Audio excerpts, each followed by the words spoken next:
Hey, what's going on, everybody? I wanted to do a quick run through of my top games for 2021. Now, there wasn't enough games for me that I enjoyed that I would throw in a top five or anything like that. So I'm just gonna do a top three, and also the last game.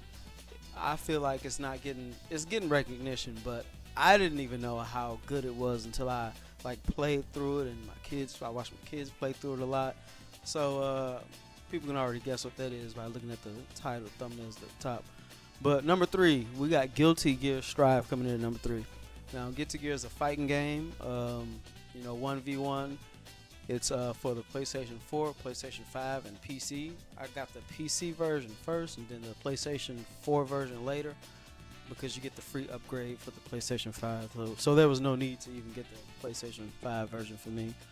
But this is I first played Guilty Gear on the PlayStation 1. This one right here, they got online. Like, as far as the ranking system online is perfect. They don't throw you into matches with people that's playing the game 10 hours a day or nothing like that. So you get in the rooms, you level up. Once get like a 5 or 6 game win streak, they say, okay, you're running through these people in this room, we're gonna send you to level 2, then you go to level 3, and so on and so on.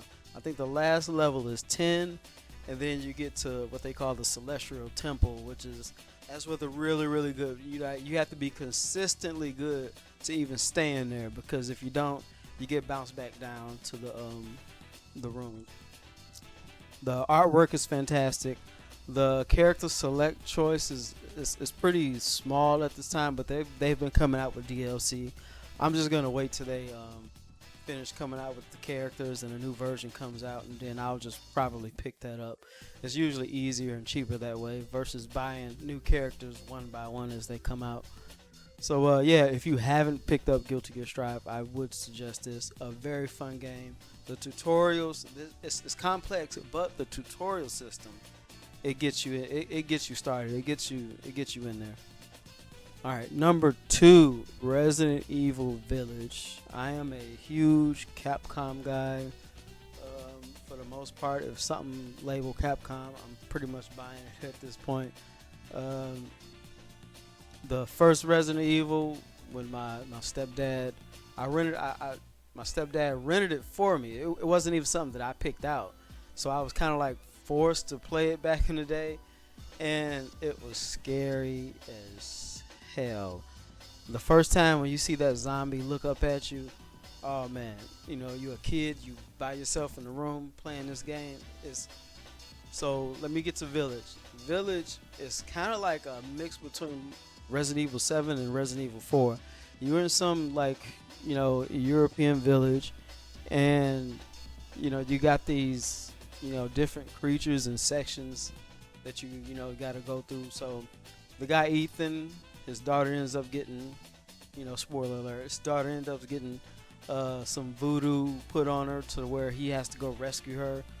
So he has to run through this village and basically defeat these 4 or 5 sub bosses until he gets like towards the end.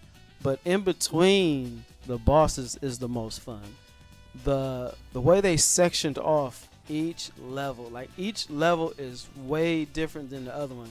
It kind of feels like different games. Like when you're in the dollhouse, it feels like a totally different game. You don't have a gun, you're just doing puzzles. But when they take the gun away from you, that makes the game 10 times scarier. So, shout out to the developers for doing such a great job with Resident Evil Village. And then, towards the end, they got the goodies for people. They got the weapons. You get to play as Chris. Chris always has a massive amount of military, style weapons on him. If that's your thing, towards the end of the game, it'll definitely, feed what you're looking to. Now, number one, It Takes Two. I'm going to go out on a limb. Mario 3 is one of my favorite games of all time, and it's also one of the top, games ever made. The anticipation coming off of Mario 1 in the States, the movie being teased and the wizard.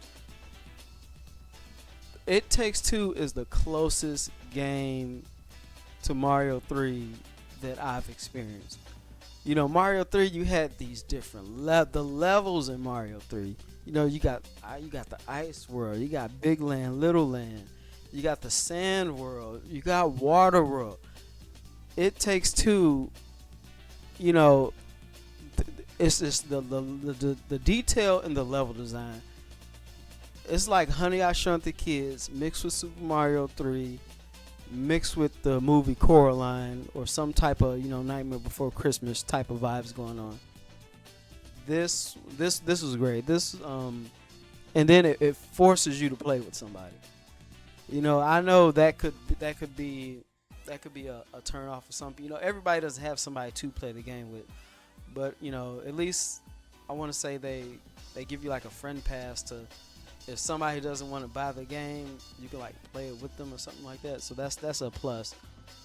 But I'm gonna say, yeah, for this, I was mind, like when they did the Street Fighter, spoiler alert, when they did the Street Fighter like type of style where the wife had to fight the squirrel, I was in it.